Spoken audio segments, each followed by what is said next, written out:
नमस्कार, हे आहे महाराष्ट्र संध्या news channel, आवाज महाराष्ट्राचा। 168 चांदौली विधानसभा मतदारसंघ काँग्रेस महाविकास आघाडीचे लोकप्रिय उमेदवार नसीमभाई खान यांच्या प्रचारात जाहीर सभा झाली, त्याबद्दलची ही बातमी।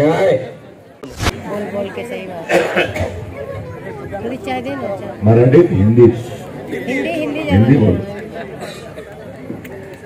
आज के इस कार्यक्रम में उपस्थित इस विभाग के हमारे रहने वाले सभी साथी, स्टेज पर बैठे हुए हमारे सभी समर्थक साथी, मनुभाई चाल के रहने वाले सभी रहवासी भाई और बहनों, नौजवान साथी, एडवोकेट विजय कामले ने बहुत सारी बातें आपको यहाँ पर बताई, मैं उसको रिपीट नहीं करना चाहता। संजय डावरे जी जो झोपड़पट्टी विकास के लिए हमेशा काम करते हैं, उन्होंने बहुत सारी बातें बताई। हमारे सभी साथियों ने आपको पिछले दिनों के 5 साल के भ्रष्टाचार के कार्यकाल की दास्तान बताई। आने वाले दिनों में आप सबको अपील की कि 20 तारीख को महाविकास आघाड़ी की सरकार महाराष्ट्र में बनाने के लिए हाथ के पंजे का बगल का बटन दबाकर भारी वोटों से आपको चुन देना।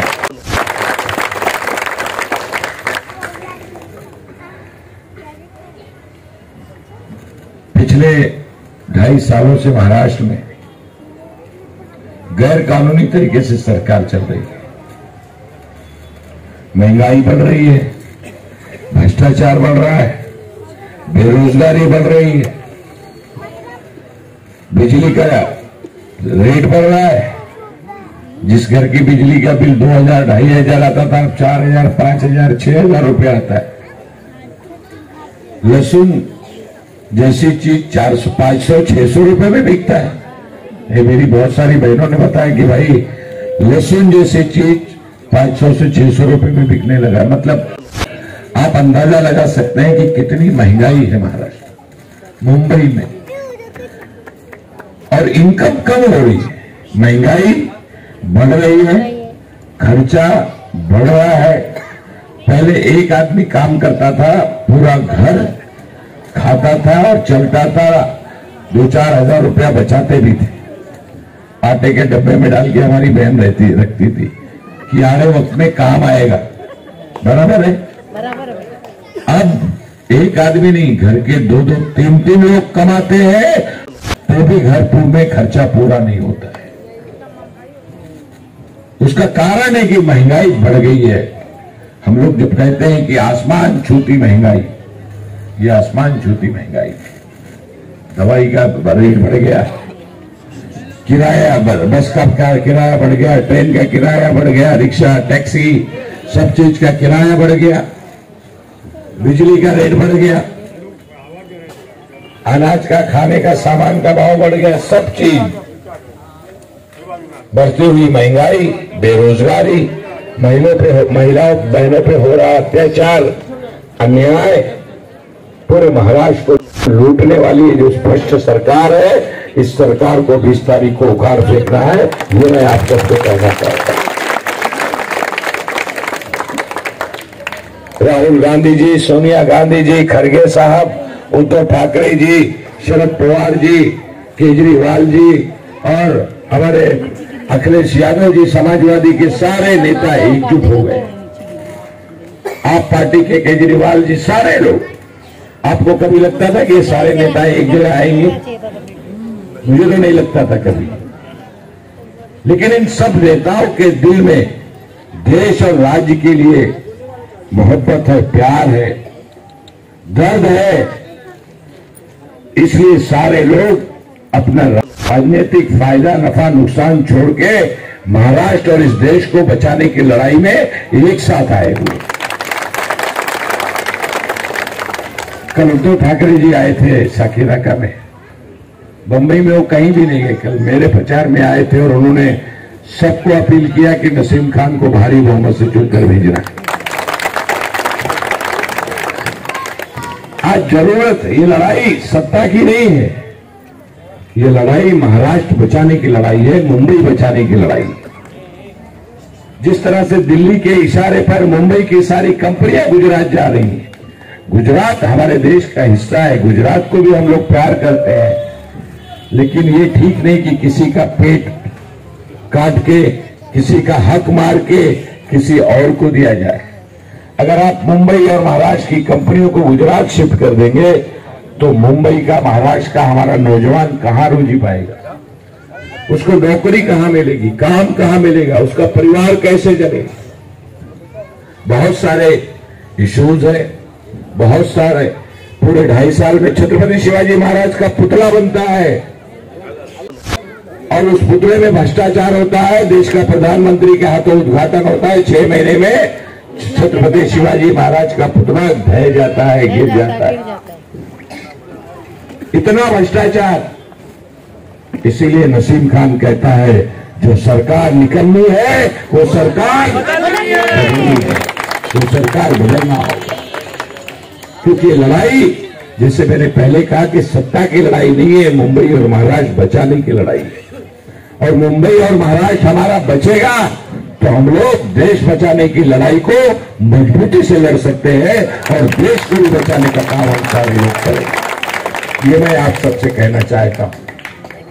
चांदीवली में पिछले 20 साल में विधायक ना, आपकी दुआओं से, आपके आशीर्वाद से मैं मंत्री बना। मैंने विकास की राजनीति, मैंने नफरत की नहीं, प्यार और मोहब्बत और भाईचारगी के ताना बानों को मजबूत करने की राजनीति। मैंने अगर किसी समाज पर अन्याय हो रहा है तो उस अन्याय को दूर करने के लिए उनको न्याय दिलाने की लड़ाई लड़ी और लड़ाई लड़के जीता और उनको न्याय दिलाया। नसीम खान की राजनीति ये रही। नसीम खान की राजनीति गरीब, चाली और झुपड़पट्टी में रहने वाले लोगों को बचाने की रही है, बिल्डर की दलाली करने की रही नहीं। आज तो सारे नेता बिल्डरों की दलाली में लगे रहे। विजय कामले ने बताया, पिछली बार आपके लिए मैं यहां पर आया, लड़ाई लड़ा, आचार संहिता थी, उसके बावजूद भी जब नोटिस आने लगी, अन्याय होने लगा, सर्वे होने लगा, मैं दिन में नहीं था, मैं पहुंचा। मुझे हाईकोर्ट से नोटिस भेजने का काम ही बिल्डर ने किया। नसीम खान एल्डर बिल्डर की नोटिस को सर्दी जुकाम से ज्यादा नहीं समझता है। क्या है अपने को सर्दी जुकाम, रोज आता है जाता है, चला एक बार सीखेगा तो चला जाएगा। ये धमकाने वाले लोग नसीम खान के सामने नहीं टिकते, क्योंकि नसीम खान का हौसला बुलंद है और एक ही इच्छा है कि मेरे हाथ से गरीबों को मदद हो सके, लोगों को न्याय दिला सके। ये लड़ाई हम लोगों ने हमेशा लड़ी। आप मुझे बताइए, 20 साल के अंदर किसी की हिम्मत थी किसी एक आदमी के घर को तोड़ सके, कोई नोटिस देने के लिए इस चाली में घुस सके? आज 5 साल में क्या हो गया है, क्यों बदलाव आ गया है? क्योंकि जो यहां का विधायक है वो विधायक बिका हुआ है, बिल्डरों के हाथ बिका हुआ है, गरीबों को झुपड़पट्टी उजाड़ने में लगा है।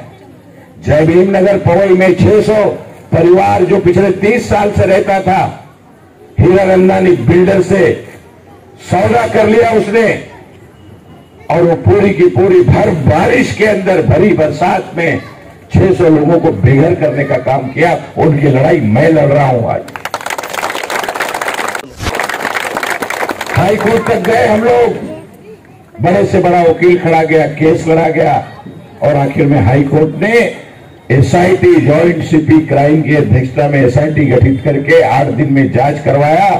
और जब एसआईटी ने जांच किया तो एसआईटी ने कहा कि गैर कानूनी तरीके से कार्रवाई हुई है, और हाई कोर्ट के जज ने कहा कि जिन जिन लोगों ने कार्रवाई की है, Powai police station, BMC, builder, जो लोगों ने इसके अंदर जिनका इन्वॉल्वमेंट है, सबके ऊपर गुना दाखिल होना चाहिए, एफआईआर दर्ज होना चाहिए, और एफआईआर दर्ज होगा। सबको जेल में डालेंगे 23 तारीख के बाद, चिंता मत करना। अभी रोने का नहीं, आंसू गिराने का काम बंद करो। जिन लोगों ने तुम लोगों को घर उजाड़ा है, उनके आंखों से रुलाना, उनको रुलाने का काम आप करना है। ये मानसिकता, पैसे की मानसिकता, लोगों के साथ अन्याय करने की मानसिकता, लोगों को उजाड़ने की मानसिकता, ये देश को खोखला बनाते जा रही है, कमजोर करते जा रही है। हम सबको मिलकर इस लड़ाई को लड़ना है। ये लड़ाई नसीम खान की नहीं है, कांग्रेस पार्टी, आप पार्टी, समाजवादी पार्टी, राष्ट्रवादी शिवसेना की लड़ाई नहीं है। ये लड़ाई महाराष्ट्र की एक एक जनता का, हिंदू, मुस्लिम, सिख, ईसाई, सबकी लड़ाई है। हम सब